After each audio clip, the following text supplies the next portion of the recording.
Here in East Jerusalem, these two Palestinian homes were demolished by Israeli authorities 2 years ago. And now, this Monday afternoon, the Jerusalem municipality has voted in favour of a plan where 22 more Palestinian homes will be demolished in the Silwan neighbourhood. Now, Israel says that these houses were built illegally and they must be raised so that a park can be built here. But for the Palestinian residents, many of whom have been in this neighbourhood for generations, they say that they were never granted permits and so they were forced to build illegally as their families grew.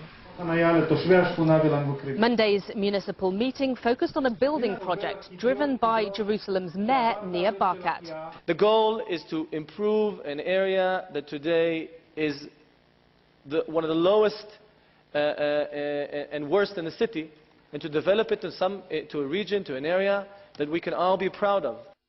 The same project that Israel's Prime Minister, Binyamin Netanyahu, asked him to put on hold just a few months ago to try and reach a compromise with the residents and also to try and salvage the US-Israeli relationship. The US has consistently asked Israel to stop demolitions and evictions in predominantly Palestinian East Jerusalem to give peace talks a chance. The lawyer for the residents, Ziad Kawa, says the program is against the will of the residents and does not answer their needs. It will not be possible to legally implement it. This resident, Murad Abu Shafer, says, the destruction of my house, if it happens, will mean there is no place left there for myself or my children, my father or my grandfather. There are 22 homes in this incredibly cramped area which Israel says would be demolished. Israel has claimed that they will allow permission for these residents to build anywhere else in the neighbourhood but at the residents' costs.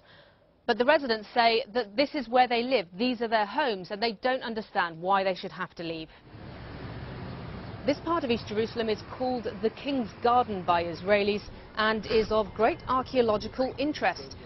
There are many Israeli digs already going on here, but Palestinian residents call it home and claim that this is another example of Israel trying to make East Jerusalem, which it captured in 1967, more Jewish. Israel considers the whole of Jerusalem to be Israeli. That sovereignty is not recognized by the international community.